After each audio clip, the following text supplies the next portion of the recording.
Sus, ang wakwak. Ang witch ni gawa sa buntag. Murag,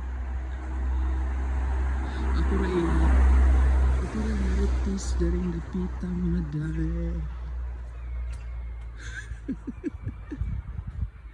Maikog ko mga video-video kaya ako rin maritis daring napito. Walay mga tambay, walay mga OH. Then ako rin matanaw ang punay tao kaya matanaw ang tao na ako mga video-video ko.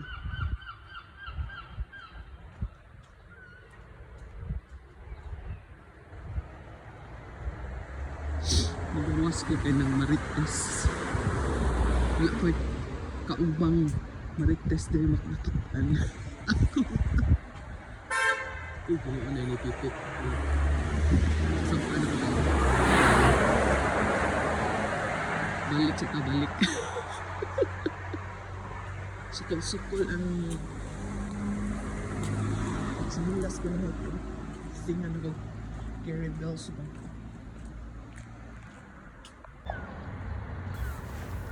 Mauni siya ang neighborhood right in the city of Swansea.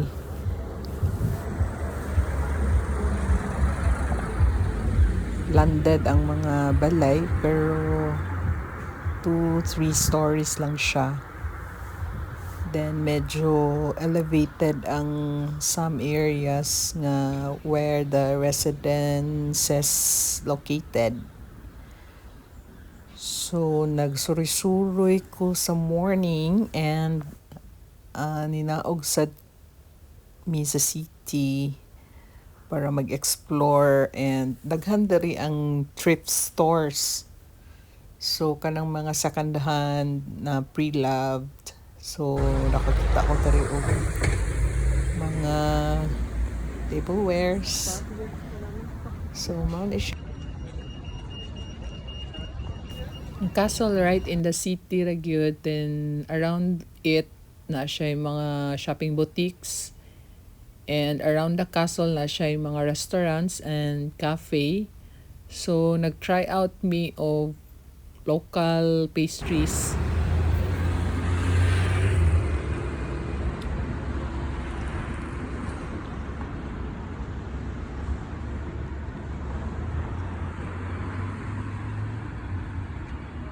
Abuti may nilagay din English. English at Welsh.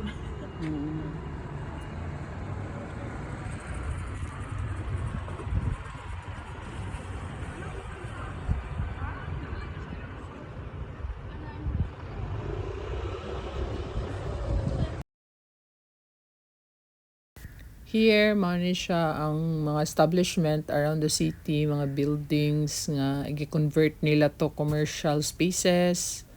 Mga karaan nga building restore. Mo yan, i-restore nila ba?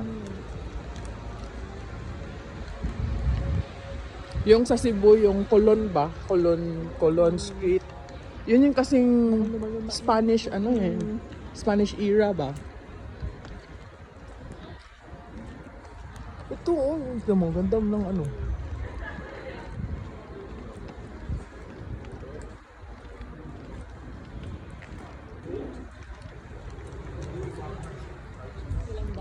The bank statement. Bank statement pero restaurant na siya. Bank siya dati siguro, no?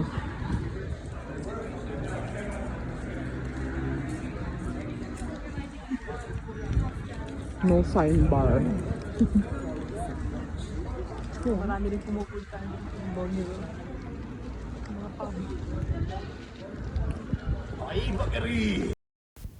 Then walking towards Swansea Port, which is harbor front na Bay Area na siya.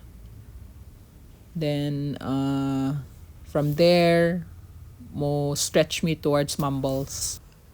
So sa Bay Area, mo ni siya ang port nga nice kaayo, limpyo, and dako kayo ilang port actually. But kanang nagapark ra ang mga kuan ang mga sailing boat kay ang mga Welsh di ay kay hilig kay sila og kanang sailing mo ni ilang Parang ang saya pastime nilang siguro naligo. during summer sa spring summer ana. Then nice kayo daw kayong boat. Mga rich siguro tig-iya ani. Wala nga tambay. Walang tambay, oh. Kaya kahit pa paano, may silbi pa rin talaga yung tambay. Pampalively ng lugar. Kasi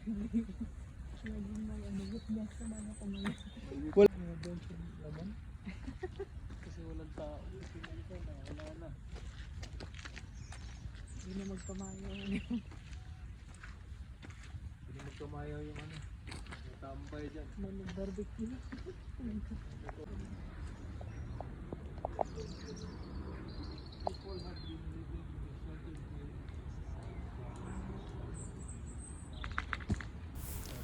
Nice kayo ang castle, ang ilang heritage kay ilahag yung restore, preserve.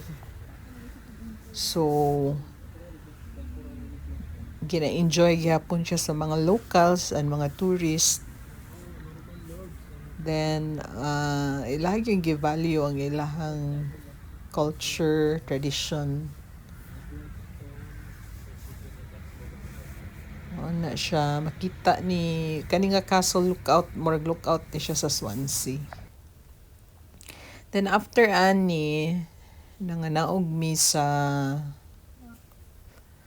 partly pag naog na mo kusog kayo ang kusog ang uwan kay pagsaka na mo ni kusog sa ni uwan kadiyot ni hunong yan nag hailstorm sa kadiyot nga ri.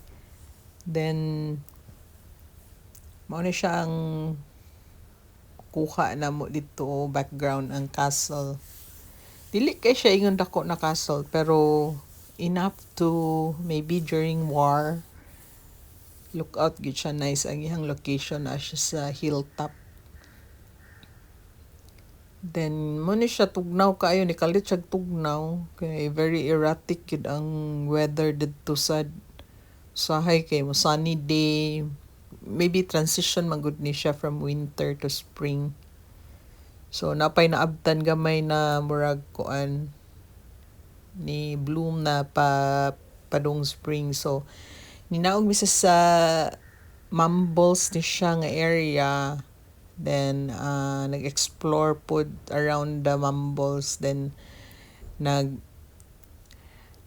gipatilaw kog ice cream didto nga which is nagduduha pag una mga ice cream to tugnaw kayo. Then after that ni proceed me to walk along the bay side mura siya kanang harbor front muraging ana.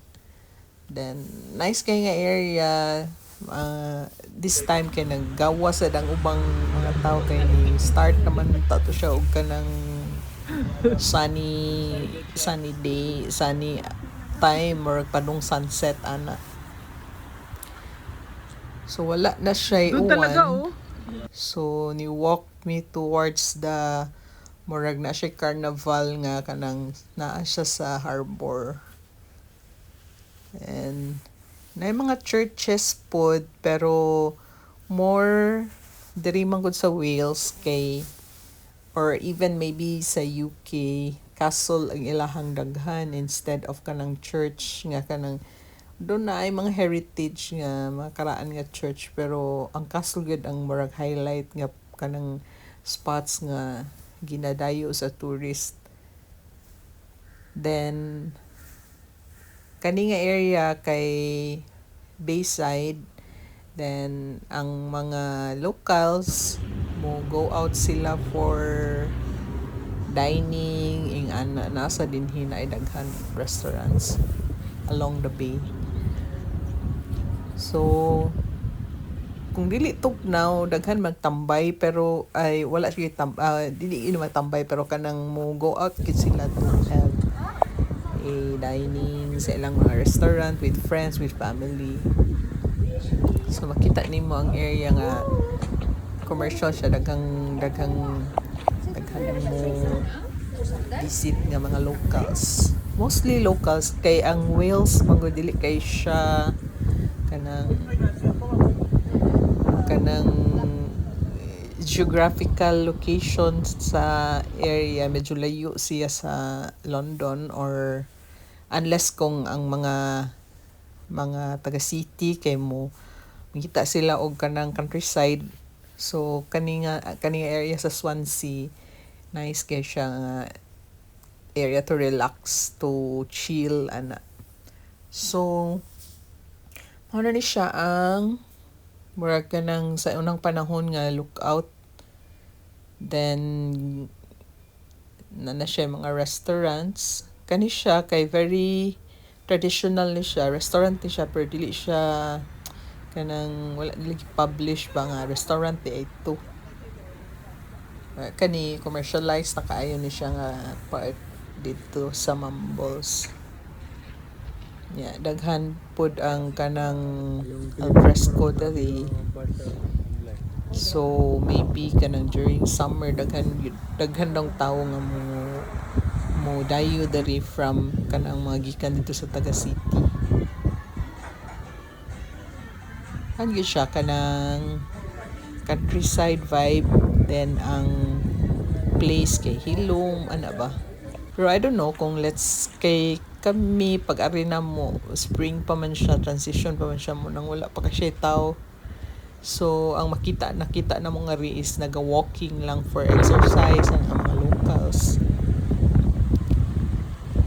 So daghan tingaling mag weekend getaway ana good na family trip ana. So mo ni ang iyang murag pier nga nasay activities for kids while having dinner ang family diri magtambay. Nindot kayo siya nga area, nindot kayo ang iyang terrain.